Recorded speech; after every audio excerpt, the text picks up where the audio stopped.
Tras escuchar al ministro del Interior haciendo estas afirmaciones con respecto al tema seguridad, le damos la bienvenida a continuación a Nicolás Martinelli, ex ministro del Interior durante el gobierno del presidente Luis Lacalle Pou. Nicolás, bienvenido a Informativo Sarandí. Buenos días.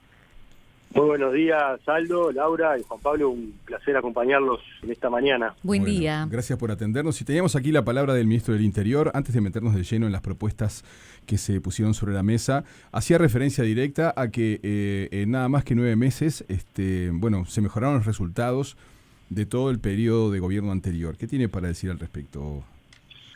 A ver, lo primero que escuché es hablar de que estaban presentando un plan de seguridad. Quiero aclarar que acá no se presentó un plan de seguridad. Lo que se hizo fue presentar la sistematización de las propuestas que todos los participantes de este diálogo fueron presentando, ¿verdad? El plan, en teoría, estaría pronto para marzo del año que viene.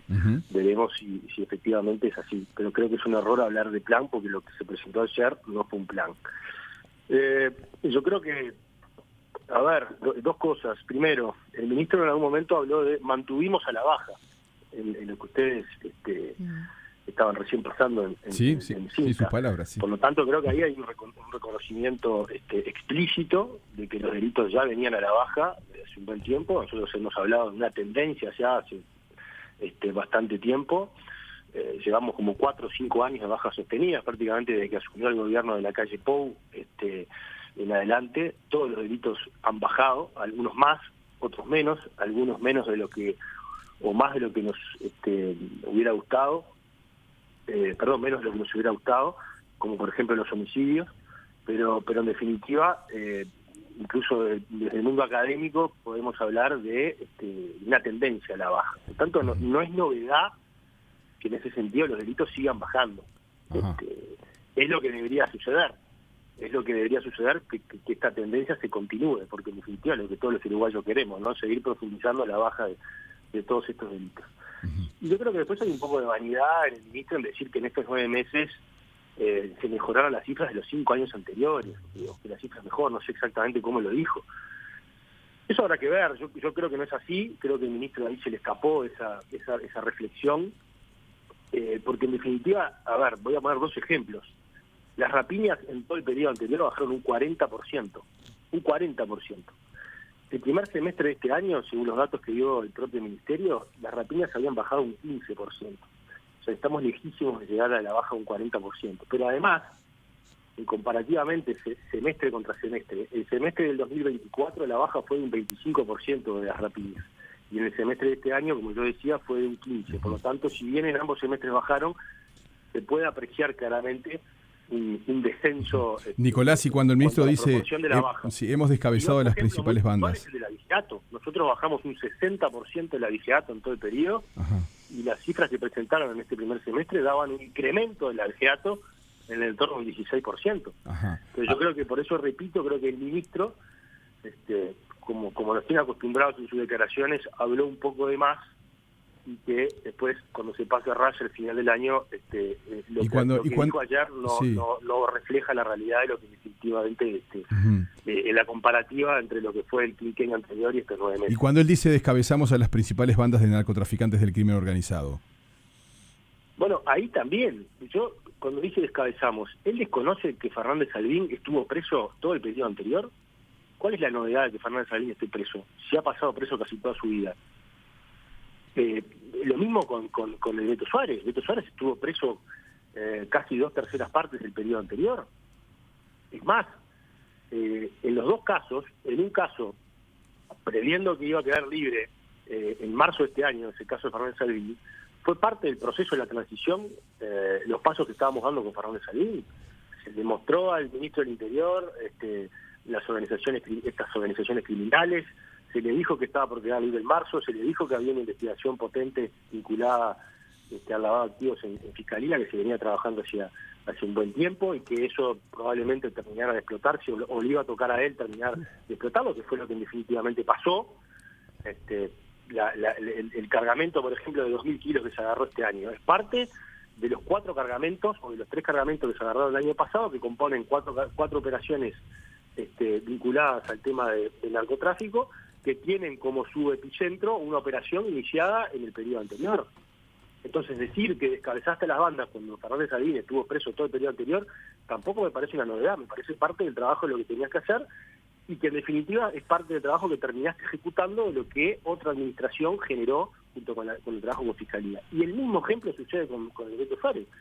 El Beto Suárez ni bien queda en libertad, se comienza a trabajar sobre su organización, que estaba bien mapeada gracias al trabajo que se hizo en la gestión anterior. Su hermana cae presa el año pasado, Loli, y lo que termina de ejecutarse ahora vinculado a la operación de Beto Suárez es precisamente la parte que quedaba de esa operación que se inició el año pasado. Entonces, yo creo que, no sé si el ministro realmente, yo lo he dicho muchas veces, no sé si está mal informado, mal asesorado, si no es muy de estudiar los temas en profundidad, pero en definitiva no le hace muy bien este tipo de declaraciones, sobre todo para mantener un diálogo abierto y constructivo con la oposición. Eso le iba... Tiene absolutamente todos los puentes dinamitados con la oposición, porque se ha pasado criticando la LUC, se ha pasado criticando las propuestas que el Partido Nacional aporta, se ha pasado no reconociendo trabajos de la administración anterior, sobre los cuales él se ha parado incluso. Nicolás, también lo han criticado desde el primer día también, ¿no, Nicolás? También desde la oposición lo han criticado desde el primer día. ¿Y cómo no lo vamos a criticar si el ministro Negro se ha parado desde un lugar completamente incluso diferente al de que se ha parado el gobierno? El gobierno nacional y el talante de Orsi han sido siempre dialoguistas, tender puentes, sobre todo viendo que no tienen mayorías en el Parlamento, y por otro lado tenés un ministro que ha hecho lo contrario, ha tratado de limitar cuánto puente hay en sus declaraciones, como yo te decía y reitero, criticando a la LUC. Nadie del gobierno ha criticado a la LUC. La LUC es un tema que ya se laudó, que la ciudadanía lo laudó, y quedó, y que además es una ley que es vista como una ley de empoderamiento a la policía. Y por eso no se escuchaba a nadie del gobierno criticarla. Sin embargo, Negro, una vez tras otra vez, cada vez que le pasa alguna fatalidad, le echa la culpa a la LUC. Martinelli. Ahora también el Partido Nacional presenta propuestas en el marco de este diálogo multipartidario, y ¿qué hace el ministro? No se le ocurre mejor forma que volver a criticar las propuestas. Entonces, ¿para qué nos convocan a un diálogo? Nos convocan a un diálogo que ni siquiera el ministro participó, que ni siquiera el ministro presentó propuestas, y encima critican las propuestas que le presentan otros. Pero es absolutamente a contramano. El ministro Martinelli, plantea un plan a 10 años y además algunos de sus asesores han manifestado que puede transformarse en una referencia incluso regional. ¿Cómo ve estas apreciaciones desde el ministerio respecto al plan de seguridad? Bueno, primero lo que dije al principio, habrá que esperar a que esté el plan. Hoy no tenemos un plan de seguridad. El plan supuestamente va a estar presentado en marzo del año que viene, así incluso lo manifestó el propio Rogido, que tú mencionabas recién. Bueno, sin mencionarlo, pero lo mencionabas recién. Sí. En una entrevista que le hicieron la semana pasada en el semanario Búsqueda, ¿no? Decía, el plan, esperemos tenerlo pronto para marzo del año que viene. Primero hay que validarlo con la ciudadanía, que no sé cómo lo van a hacer, y validarlo con el resto del espectro político y los actores sociales. O sea que todavía faltan algunas etapas por cumplir para que el país pueda tener un plan. Pero además de eso, tampoco va a haber presupuesto, porque el presupuesto previsto en la ley de presupuesto que se está votando para llevar adelante las políticas que surjan de este diálogo, recién va a estar disponible para el año 2027.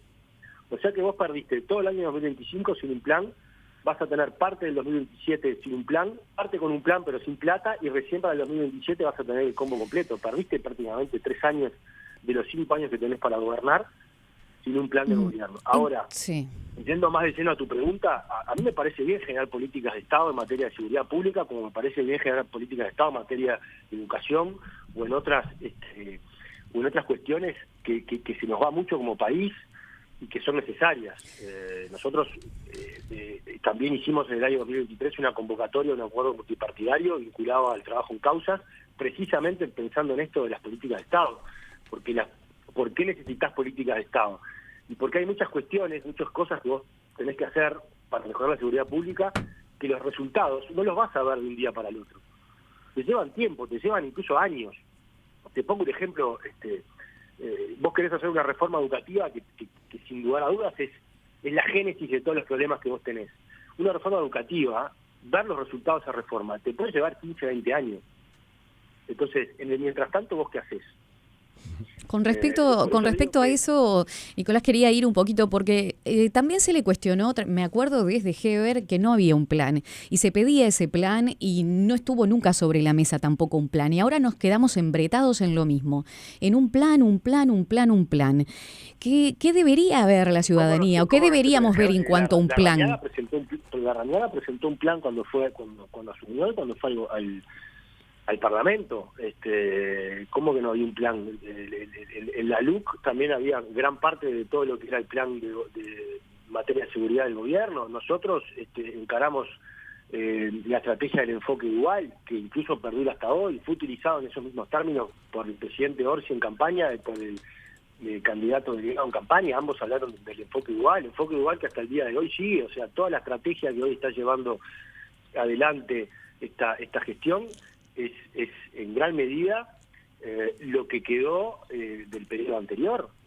Recién hacía referencia a los ejemplos de los trabajos vinculados al narcotráfico, ¿no? A los ejemplos de Albini, de Fernández Albini y de Suárez. Pero la estrategia de enfoque igual sigue estando. Trabajo en represión por un lado, trabajo en causas por el otro. Ahora le cambiaron el nombre, creo que le llaman enfoque integral, pero es exactamente lo mismo. Entonces, yo creo que ahí tenés un ejemplo de que no solo el gobierno anterior tenía un plan y una estrategia y la estaba llevando adelante y le estaba dando resultados, porque logró quebrar una tendencia al alza de 15 o 20 años de crecimiento de los delitos y logró entregar un gobierno con menos delitos de los que encontró, ¿ya? Sino que tan buena era la estrategia y el plan que se estaba trabajando que este gobierno viene navegando esa ola de todo lo que dejamos nosotros bien armado, hasta incluso no solo con estrategia, sino además con la misma gente. Mantuvo el ejecutivo de la policía, con Azambulla a la cabeza, de los 19 jefes departamentales, hay cerca de 9 que vivían de la administración. Sí, a eso quería ir también, porque está, por ejemplo, Sanjurjo y también Rogido, que lo nombrabas, parte del que hizo Sanjurjo, también una investigación y un estudio. Viña, que hizo el libro. Sí, y con respecto... El libro blanco, o sea, sí, todo un equipo de académicos que nosotros con mucho esfuerzo logramos no solo traerlos para que pudieran trabajar en el ministerio, en políticas, o reafirmar trabajos que se venían haciendo más en la práctica con la policía, que tuvieran un sustento también académico y viceversa, que la academia pudiera traer algunas propuestas, como pasó con barrios sin violencia, como pasó con el plan de inclusión asistida del PIA dentro de las cárceles. O sea, son todas ideas de la academia que nosotros en marcos de planes piloto, digamos, empezamos a ejecutar. Y ahí tenés dos ejemplos claros de lo que debería ser también políticas de Estado. Nosotros no sabemos qué va a pasar con barrios sin violencia, no sabemos qué va a pasar con el programa de inclusión asistida, que han dado buenos resultados. Sin embargo, el gobierno, en esta falta de estrategia que tiene y de plan, no ha sabido responder si estos dos planes, por así decirlo, ¿van a continuar o no van a continuar? Sí, porque también parte de esos diagnósticos que se hacían y que ahora va cambiando un poco el panorama de, por ejemplo, el poder bajar determinados delitos, pero aumentaron otros, y donde se pone el centro, o por lo menos los expertos que hemos escuchado en seguridad a lo largo de este tiempo, que han venido también desde el exterior, hablan que se deben bajar los niveles de homicidios como base de una seguridad que está aumentando cada vez más los presos, que tenemos un punitivismo excesivo, y hay como un fondo también de, más allá de bajar los delitos como rapiña, que suba el cibercrimen y que los homicidios no los podamos controlar. Mirá, los delitos que más preocupan a la ciudadanía, y esto lo digo basado en la evidencia, porque nosotros hemos hecho algunos focus group en el periodo anterior, son el hurto y la rapiña. Lamentablemente, en el caso de los homicidios, si bien le preocupa y si bien ha estado siempre en el centro de atención, la gente lo que ve es los homicidios, básicamente te lo resumo se matan entre ellos. Es algo que como que lo ven lejano y que pasa en algunos barrios puntuales y que son producto de la lucha entre bandas de crimen desorganizado. Pero el que más preocupa es la rapiña, porque es con violencia. Eso da miedo, da temor a la gente, y el hurto porque lo ven como en algunos casos se meten adentro de tu casa, en el jardín de tu casa, como una invasión de alguna forma a tu privacidad, y también da un poco de miedo, da miedo. Entonces, de los focus group hicimos lo que surgía. Nicolás, se nos fue el tiempo, lamentablemente. Nicolás. No, está bien centrarse en los homicidios, porque es un fenómeno que preocupa. Nosotros Por eso el periodo anterior hicimos un rediseño del Departamento de Homicidios, no sé si ustedes recuerdan, incluso con la Fiscalía. Creamos una cuarta Fiscalía de Homicidios porque entendíamos que estaban muy atomizadas las 3 que funcionaban. Nicolás, además quedaban descubiertos los tengo que interrumpirte por si no fue el tiempo, Nicolás. Te agradecemos mucho. De los homicidios, que es muy importante, de en torno a un 60%. Nicolás, muchas gracias. No, por favor, muchas gracias por habernos atendido. Será hasta la próxima, porque el tema va a seguir sobre la mesa por mucho tiempo más. Será hasta la próxima. Nicolás Martinelli, hasta luego, ex ministro del Interior durante el pasado gobierno.